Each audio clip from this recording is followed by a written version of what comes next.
ITS 방송을 시청하고 계신 시청자 여러분 안녕하셨습니까? 오늘은 여러분들과 함께 요한복음 8장 32절의 말씀을 한번 같이 나눠볼까 합니다. 제가 봉독해서 올리겠습니다. 진리를 알지니 진리가 너희를 자유케 하리라. 아멘. 요즘 저는 며칠 동안 이 말씀이 종일 제 마음속을 그냥 떠나지 않았습니다. 진리가 너희를 자유케 하리라.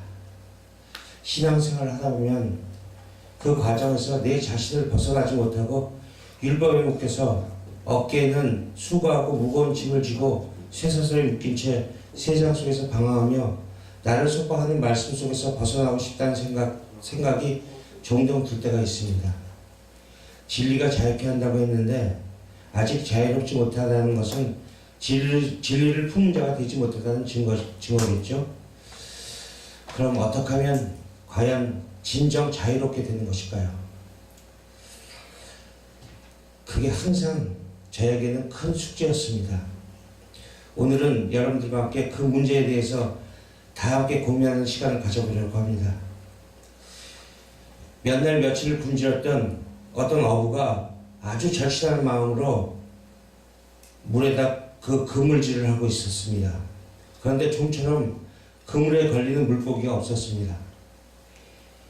히브리어로 물고기라는 뜻은 물고기라는 존재는 두려워하는 존재, 다산, 때를 지음 이런 의미를 갖고 있습니다. 열심히 꼬리를 흔들면서 스스로 때를 지어서 두려움을 해소하며 살아가는 존재들이 물고기들입니다. 그래서 그물을 보면 열심히 꼬리를 저어서 그물을 피해버립니다. 물고기들은 두려워서 피하는 것입니다. 그리고 항상 떼를 지어 다닙니다. 그런데 사실은 그 그물에 걸려야 하늘로 낚이는 것입니다. 뱀도 꼬리로 몸을 움직이는 동물입니다.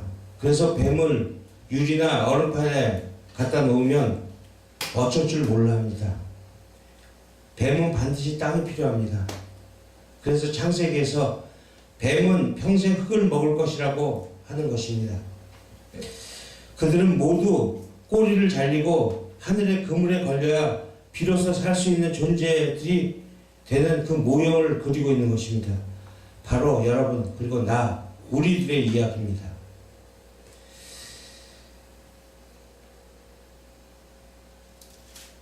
하나님은 땅에 그 그물을 쳐놓고 하나님의 아들이 나타나기를 간절히 열망하고 계십니다.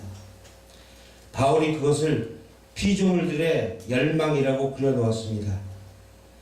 히브리어로 땅은 에레치입니다. 에레치라는 것은 하나님이 시작을 하시는데 무엇을 시작하시는가 하면 잡기 시작한다는 것입니다. 이것을 땅이라고 우리는 읽고 있습니다. 그렇다면 땅은 하나님이 쳐놓은 그물이라는 것입니다. 그런데 이 땅은 성전이기도 합니다. 그러니까 하나님이 이 땅에다가 성경, 즉 세상 성전을 우리에게 보여주시고 그리고 걸려라 하고 기다리고 계시는 것입니다. 그래서 하나님이 잡기 시작하는 것을 땅이라고 하고 그것을 성전이라고 합니다. 그 단어는 자체적으로 하나님께서 그물을 던져 잡기 시작한다는 의미를 갖고 있고 그것이 땅의 존재 목적입니다. 이 땅에는 우리의 몸도 들어갑니다. 하나님은 당신의 백성들을 잡기 위해서 땅이라는 그물을 쳐놓으시고 탄식하며 기다리고 계시는 분입니다. 그런데 그곳에 사는 물고기들이 꼬리 힘이 워낙 강해서 모두가 그 그물을 요리조리 잘 피해 다닙니다.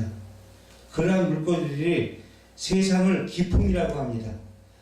창세기 1장 2절에 흑암이 기품 위에 있다는 말이 바로 이것을 염두에 두고 기록한 것입니다. 그래서 주님이 십자가를 지시기 이전에 사람을 낚는 어부를 만들겠다고 제자들을 부르실 때는 그 그물을 깊은 곳에 치라고 하셨습니다. 그런데 깊음에다 그물을 치자 그물이 찢어집니다. 그물에 담긴 그릇이 깨졌다고 하는 것입니다. 이 말은 헬라 원문을 보면 그물이 찢었다는 뜻이 깨졌다는 뜻으로 표현되고 있습니다. 그것은 걸린 듯 하지만 모두가 빠져나갔다는 것입니다. 열심히 성전에 가서 희생제사 지내고 율법 지키고 도덕윤리 지키면서 잘 살아서 잡힌 것 같은데 나중에 보니까 찢어진 그물 안에 들어가서 헛수고하고 있다는 얘기들입니다. 그래서 주님이 죽으시고 부활하신 이후에 다시 나타나십니다. 이것은 예수로 죽으시고 그리스도 영으로 오신 것을 모형으로 보여주는 것입니다.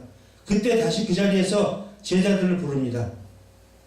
그리고는 그물을 오른쪽으로 던지라고 말씀하십니다. 오른쪽은 단순히 방향을 나타내는 게 아닙니다. 하늘나라에는 왼쪽이 없습니다. 오른 바른 쪽만 있습니다. 그래서 하나님의 백성들은 모조리 보좌 우편에 있다고 하는 것입니다. 오른쪽이라고 번역된 텍시오스라는 단어가 영접하다, 받다, 확보하다라는 뜻입니다. 하나님은 당신의 백성들을 그곳으로 몰아버리십니다. 그리고 그곳에 그물을 던지면 거기서 153마리가 잡히는 것입니다. 정확히 셀 수 있다는 것은 그 그물이 찢어지지 않았다는 것을 뜻하는 것이고 153이라는 문자를 들여다보면 그 의미가 명확하게 드러납니다. 153에 3, 쉐레시라는 단어는 사라시에서 온 단어인데 그 단어의 의미는 강화하다, 세습하다, 3으로 하다라는 뜻입니다. 3은 하늘의 숫자입니다.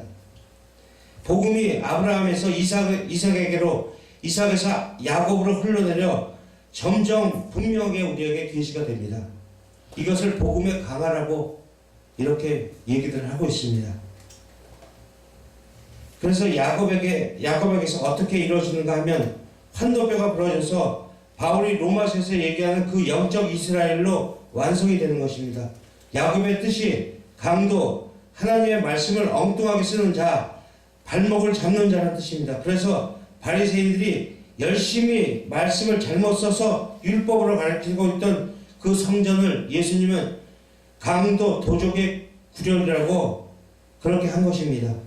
야곱이 환도뼈, 그 씨가 담긴 그릇이 깨어져서 이스라엘이 됩니다. 다른 말로 예수의 죽음으로 인해 강도가 하나님과 함께 이스라엘을 이긴 자가 되는 것이라고 말하는 것입니다. 그래서 아브라함, 이삭, 야곱의 하나님이라고 하는 것입니다. 그것을 요셉이 그 완성을 보여주고 있습니다. 그래서 아브라함, 이삭, 야곱의 하나님이라고 하지 요셉까지 이어지지 않습니다. 왜냐하면 그 완성을 보여주는 것이 요셉이기 때문입니다. 그래서 창세기를 보면 야곱의 약진이 이러하니라라고 하고선 요셉의 이야기를 하는 것입니다. 그러므로 그리고 요셉의 이야기는 다시 아들로 이야기가 이어집니다. 요셉의 아들은 므낫세, 에브라임입니다. 므낫세는 파괴되다, 죽다라는 뜻이고 에브라임이 열매를 맺다는 뜻입니다. 그래서 요셉의 아들로 예수가 오는 것입니다. 하늘의 씨가 땅에 떨어져서 죽어 많은 열매를 맺는 것이 요셉의 이야기입니다. 그렇게 완성된 요셉은 진리가 되어 우리가 진짜 먹어야 할 영적 양식, 즉 말씀을 줄 수 있는 자가 되는 것입니다. 그래서 요셉은 애굽에서 식량을 맡은 자가 되는 것입니다. 이것은 다 상징입니다. 하나님의 말씀을 잘 듣고 참으면 한나라의 총리가 될 수 있다는 이야기를 하는 것이 아닙니다. 양식, 그 말씀을 관리하는 자가 되는 것입니다. 이 양식이 없으면 우리는 죽습니다. 그래서 그것을 가진 자가 되는 것이 요셉입니다. 그것이 삼위 가진 의미입니다. 아브라함, 이삭, 야곱으로 세습하다, 강화하다, 삼위라는 뜻이 이것입니다. 그리고 153에 50, 하마심이 히브리어 헤마시에서 온 단어인데 그 의미는 강한 삶, 풍성한 삶을 말합니다. 그리고 100이라는 말은 아랍어 모제에서 나온 말인데 저울이라는 뜻입니다. 그 저울이라는 모제라는 말도 아잘이라는 단어에서 나오는데 그 단어의 의미는 귀를 기울이다, 잘 들어보다 합니다. 그러니까 귀를 기울여 잘 들어서 이것을 저울질해서 맞다라고 하면 100, 즉 진리가 되는 것입니다. 그 하나의 미랄이 땅에 떨어져서 그것이 좋은 열매를 맺으려면 100으로 열매를 맺는다는 말입니다. 100배의 결실은 100배라는 뜻이 아니라 그 진리가 된다는 말입니다. 그래서 아브라함도 100세의 아들을 낳습니다. 이삭도 나중에 농사를 지어 100배의 결실을 얻었다는 말이 나오는데 그것은 100배의 결실을 얻었다는 말이 아니라 진리를 얻었다는 말입니다. 그래서 로마서에서 사도 바울이 이삭 같은 자라야 구원을 받을 수 있다라고 하는 것입니다. 불가능해서 하나님의 은혜로 탄생하는 언약의 아들. 그래서 모든 것이 다 은혜인 것입니다. 그러니 믿음으로 그 은혜를 꼭 붙잡으시고 율법의 감옥에서 풀려나십시오. 그것이 바로 진리가 여러분을 자유케 하는 것입니다. 아멘. 한번 같이 귀절을 한번 같이 외쳐볼까요? 먼저 혹시 모르니까 시청하시는 분들도 요한복음 8장 32절을 보시면 간단하게 짧으니까 요 정도는 하겠죠. IQ 40 정도면 해요. 원숭이 IQ 정도면. 일단 맛배기로 제가 먼저 해드릴게요. 진리를 알지니 진리가 너희를 자유케 하리라. 자, 시작. 진리를 알지니 진리가 너희를 자유케 하리라. 하나님이 주신 그런 진리가 여러분 가슴에 열매로 맺혀져 자유케 되는 축복이 넘치기를 주 예수 그리스도의 이름으로 축원드립니다. 아멘. 감사합니다.